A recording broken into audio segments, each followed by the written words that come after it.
Bonjour à tous. Aujourd'hui, nous allons parler de La Perle. Il s'agit d'un roman de John Steinbeck, publié en 1947.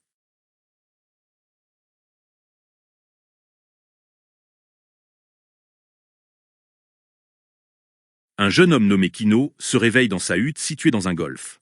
À ses côtés se trouve son jeune fils Coyotito et sa femme Juana. Il pense au chant de la famille, qui est une chanson que les membres du cercle familial se transmettent de génération en génération. Juana se lève, allume le feu, broie le maïs, puis fait cuire des galettes. Elle s'occupe de son fils et chantonne le chant de la famille qui comporte les mots « Ici est la sécurité »,« Ici est la chaleur »,« Ici est le tout ». Les autres habitants des huttes voisines sont eux aussi réveillés. Kino, puis sa femme prennent leur petit déjeuner. Il règne un sentiment de bonheur.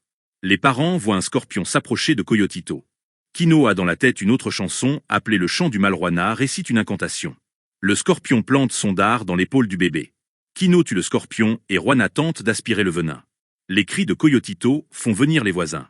Ces derniers disent que le bébé risque de mourir du poison. Juana demande à Kino d'aller chercher le docteur. Or le docteur ne se déplace jamais dans le hameau, étant trop occupé à soigner les gens riches de la ville. Juana décide de se rendre elle-même chez le médecin avec son enfant. Kino les suit. Tous les voisins les suivent. Dans la ville, les mendiants postés devant l'église connaissent le docteur, homme à la fois cruel et avare. Kino frappe à la porte de la maison du docteur, bien que le docteur fasse partie de la race qui méprise Kino et ses pareils. Un domestique présente le cas au docteur, mais ce dernier n'a pas envie de soigner gratuitement un petit Indien. Le médecin envoie le domestique auprès de Kino afin de savoir s'il a de l'argent. Kino ne possède que 8 petites perles, presque sans valeur. Le domestique ment à Kino en disant que le docteur est absent, car il a été appelé pour un cas urgent. Kino et Juana vont à la plage et retrouvent leur pirogue qui est un héritage du grand-père de Kino et qui est très importante, car elle permet d'avoir de quoi manger. Le bébé est davantage enflé. Juana le soigne comme elle le peut. Tous les trois montent dans la pirogue dans le but de chercher, comme d'autres pêcheurs, des perles. Kino s'accroche à une pierre, qu'il fait tomber au fond de l'eau et récolte les huîtres qu'il place dans un panier. Le chant de la perle accompagne le jeune homme durant son travail. Juana prie pour que Kino trouve une perle qui permettra à son fils d'être soigné. Kino découvre une énorme coquille contenant une perle. Après être remonté dans la pirogue, il ouvre l'huître et une perle, grosse comme un œuf de mouette, se trouve effectivement à l'intérieur.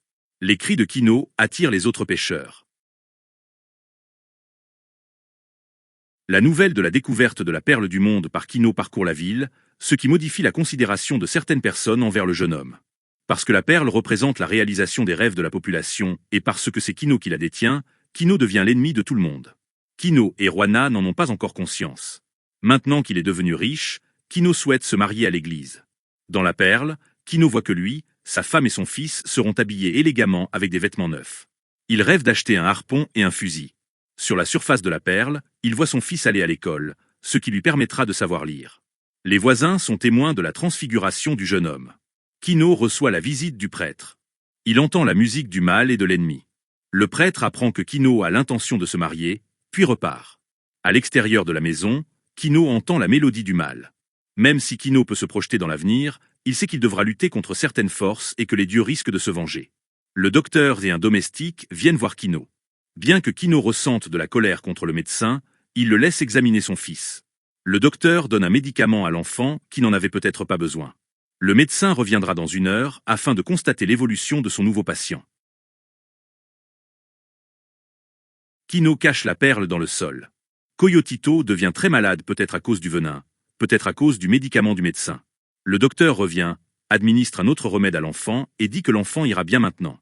Kino pourra le payer après avoir vendu la perle. Le docteur propose à Kino de cacher la perle dans son coffre, mais Kino refuse. Le médecin sait où Kino a enterré la perle en suivant son regard. Après le départ du docteur, Kino enterre la perle ailleurs. Le jeune homme se méfie de tout le monde. Dans son sommeil, Kino fait un cauchemar. En pleine nuit, Kino entend les bruits d'une présence dans sa hutte. Il donne un coup de couteau dans l'obscurité, puis l'inconnu s'enfuit de la maison. Juana comprend que la perle apportera le malheur et propose de s'en débarrasser. Kino ne le souhaite pas et veut vendre la perle le matin suivant. L'aube se lève. Toute la ville sait que Kino compte vendre sa perle dans la journée. Les acheteurs ont déjà déterminé à quel prix ils vont proposer d'acheter la perle, tout en voulant l'acheter au plus bas prix. Kino, Juana et l'enfant se préparent et sont mieux habillés que d'habitude. Ils se rendent en ville, tout en étant suivis des voisins.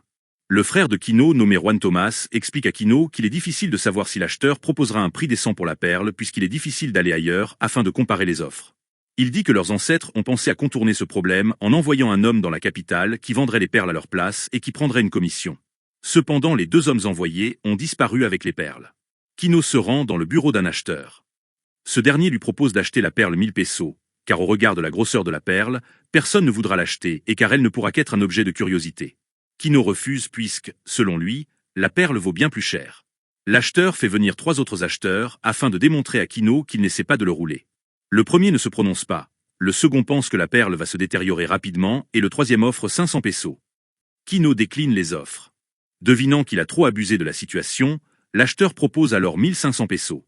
Kino refuse, puis s'en va. Les voisins parlent entre eux de la décision de Kino. Certains le désapprouvent, alors que d'autres lui donnent raison. De son côté, Kino a peur de se rendre dans la capitale, car il ne s'est jamais éloigné de chez lui et car il a peur de ce qu'il ne connaît pas. Juan Thomas vient le voir et le met en garde sur ce qui pourrait advenir et sur le fait qu'il sera seul dans la capitale sans personne pour le protéger. Après le départ de son frère, Kino entend la musique du mal. Il est attentif à tous les bruits de l'extérieur et se méfie de ce qu'il pourrait lui arriver. Alors qu'il est dehors, Juana l'entend se battre avec quelqu'un. Juana retrouve Kino blessé à la tête. Juana lui propose de se débarrasser de la perle qui ne leur apportera que du malheur, mais Kino ne veut pas laisser leur chance. Il souhaite dès le matin suivant partir pour la capitale. Durant la nuit, Juana prend la perle et s'en va à l'extérieur dans le but de se débarrasser de la perle dans l'eau. Kino s'en aperçoit, récupère la perle et bat sa femme. Sur le chemin du retour, il se fait agresser par un inconnu. La perle tombe à terre. Juana aperçoit la perle à la lumière de la lune et voit 2 silhouettes sur le sol, celle de Kino et celle d'un inconnu ayant une plaie à la gorge. Elle comprend que l'ancienne vie est finie à jamais. Elle fait retrouver la conscience à Kino. Le jeune homme a l'intention de partir tout de suite et envoie Juana chercher Coyotito. Kino se rend compte que la pirogue a été trouée, ce qui la rend inutilisable. Il s'aperçoit que sa hutte a été incendiée. Juana le rejoint avec Coyotito. Kino se rend à la cabane de Juan Thomas. Kino demande à son frère de le cacher jusqu'à la nuit suivante, ce que Juan Thomas accepte de faire. Juan Thomas demande à sa femme Apollonia de ne dire à personne que Kino est ici, la majorité pensant que Kino a été piégé dans sa hutte enflammée. Auprès des autres, Juan Thomas fait comme s'il ne savait pas ce qu'il était advenu de son frère.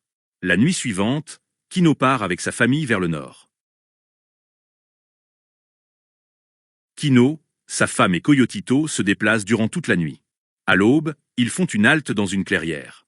Kino pense que certaines personnes vont les suivre et essaieront de leur voler la perle. Il juge que la perle a de la valeur, contrairement à ce que les acheteurs ont voulu faire croire, car sinon pourquoi des individus ont tenté de la voler? Kino pense à tous les projets qu'ils pourront réaliser une fois la perle vendue. Sur ses gardes, Kino fait attention au moindre bruit. Il s'aperçoit qu'il est recherché par 2 pisteurs et un homme à cheval armé d'un fusil. Désespéré, Kino pense à se laisser attraper. Juana lui fait remarquer que s'il se laisse prendre, il sera tué, ainsi qu'elle-même et Coyotito. Elle lui propose de fuir dans la montagne. Kino prend ce chemin, mais n'y croit plus et ne fait plus attention aux traces qu'il laisse derrière lui. Le jeune homme propose à sa femme de se séparer et de se retrouver plus tard, mais Juana refuse. Kino se dirige vers une crevasse, espérant y trouver de l'eau. Ils parviennent à une mare. Kino aperçoit au loin les 2 pisteurs. Il propose à sa femme de se cacher dans une grotte dans laquelle les pisteurs ne les trouveront peut-être pas. Kino crée une fausse piste. Les 3 pisteurs arrivent à la mare lorsque la nuit tombe. Kino souhaite prendre le fusil d'un pisteur, après quoi tout sera plus facile. Si Kino est tué, il conseille à Juana de rester cachée, puis de partir à Loreto. Kino s'avance sans bruit auprès des pisteurs en essayant d'être le plus discret possible. Des cris de Coyotito se font entendre. Un pisteur tire un coup de feu. Kino donne un coup de couteau à un pisteur, explose le crâne du second et tire sur le 3e. Coyotito a été tué. Le couple revient à la Paz, Juana portant dans un châle le corps de son enfant. Kino lance la perle dans la mer. Kino et sa famille vivent de façon modeste. Ils possèdent une hutte. Le travail de Kino consiste à plonger afin de chercher des perles, puis de les revendre ensuite. En termes de repas, des galettes de maïs sont mentionnées. Il s'agit de repas simples et économiques. La hutte est située au milieu d'autres huttes qui contiennent des habitants qui sont de la même classe sociale que Kino. Dans le hameau, les animaux vont et viennent à leur guise. Cette vie simple suffit pourtant au bonheur de Kino et des siens. Dans le premier chapitre, Kino pense au chant de la famille et Juana fredonne ce chant. Les paroles retranscrites sont « Ici est la sécurité », Ici est la chaleur, ici est le tout. Cette chanson montre l'importance du cercle familial comme étant la composante principale du bien-être. À l'opposé du hameau de hutte se trouve la ville. Cette dernière n'a rien à voir avec le hameau. Les jardins sont cloisonnés et arrosés. Les gens y sont aussi très différents. Nous savons qu'il y a des mendiants, personnes qui n'existent pas dans le hameau. Nous savons aussi qu'il existe des personnes privilégiées telles que le médecin. Gagnant pourtant bien sa vie, le docteur fait preuve de radinerie, par exemple en ne donnant que de maigres aumônes.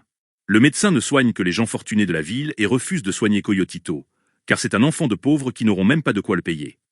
Le médecin se rend dans la hutte de Kino seulement après avoir appris que Kino vient de trouver une énorme perle. On peut se demander si le médecin n'a pas donné à l'enfant une substance pour le rendre malade, afin de pouvoir le sauver dans un second temps. La ville apparaît comme un endroit corrompu. Le prêtre ne pense au mariage entre Kino et Juana qu'après que Kino ait trouvé la perle. Les acheteurs de perles sont des escrocs. Ils achètent les perles des habitants des huttes à très bas prix, profitant que les vendeurs ne puissent pas s'adresser ailleurs afin de comparer les offres. Les vendeurs se font avoir et le savent, mais ne pouvant pas faire autrement, ils acceptent leur sort. Juan Thomas dira « Nous savons bien que nous sommes volés, depuis notre naissance jusqu'au prix exorbitant de nos cercueils. Mais nous survivons. » Lorsque Kino tente de vendre sa perle, il a conscience que les offres sont bien trop basses et tente de savoir son prix dans la capitale. Si Kino refuse de se laisser avoir, c'est car la perle représente pour lui plusieurs rêves. Il y a tout d'abord le rêve de se marier avec Juana. Il y a des rêves de possession puisque Kino veut avoir un harpon et un fusil qui peuvent servir à la chasse et à la pêche, mais qui sont avant tout des marqueurs sociaux. Le rêve le plus important est de donner une éducation à Coyotito. Si l'enfant apprend à lire, alors il pourra dire ce qui est dans les livres et ce qui n'est pas dans les livres. La future éducation de Coyotito permettra à l'enfant et à sa famille de sortir de leur classe sociale et d'arrêter de croire les gens sur parole faute d'accéder aux vraies informations à cause de l'illettrisme. Plusieurs fois, le roman met l'accent sur le danger que représente la perle. Si les dieux ont permis une telle chance, les dieux la reprendront par la suite. Il apparaît comme mauvais de quitter son destin. Juana est la première du couple à prendre conscience du danger que peut apporter la perle au foyer. Elle propose à Kino de s'en débarrasser, mais Kino refuse pour l'instant de la remettre à sa place, car la perle représente l'espoir d'un avenir meilleur. Pourtant bien des signes devraient mettre Kino sur la voie. Kino entend ou ressent dans son cœur différentes chansons. Au début, il ressent la chanson de la famille. Il entend aussi la musique de la perle. Puis il ressent la musique du mal lorsque le docteur et le prêtre viennent le voir après sa découverte. Il entend également cette musique lorsque des voleurs tentent de s'approprier la perle ou de le tuer. Souvent, il lui arrive de ressentir ces chansons avant même que l'événement ne survienne, ce qui peut être considéré comme un don de double vue. Alors qu'il était autrefois tranquille et heureux, Kino devient inquiet et sur ses gardes. À cause de la jalousie des autres, Kino devra subir la destruction de sa pirogue, l'incendie de sa hutte, les tentatives de vol et de meurtre. Kino et sa femme tentent de fuir, il semble que leur destin ne leur permettra jamais d'atteindre la capitale.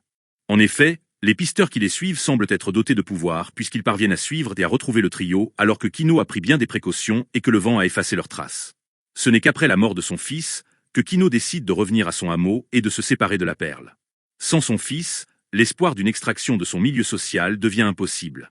Toute tentative afin de s'extraire de sa pauvreté retombera toujours négativement sur la tête des pauvres. Kino introduisit adroitement sa lame entre les valves. Sous la poussée, il sentit les muscles résister. Jouant de sa lame comme d'un levier, il le fit céder et le coquillage s'ouvrit. Les lèvres de chair se crispèrent puis se détendirent. Kino souleva le repli et la perle était là, la grosse perle, parfaite comme une lune. Elle accrochait la lumière, la purifiait et la renvoyait dans une incandescence argentée. Elle était aussi grosse qu'un œuf de mouette. C'était la plus grosse perle du monde.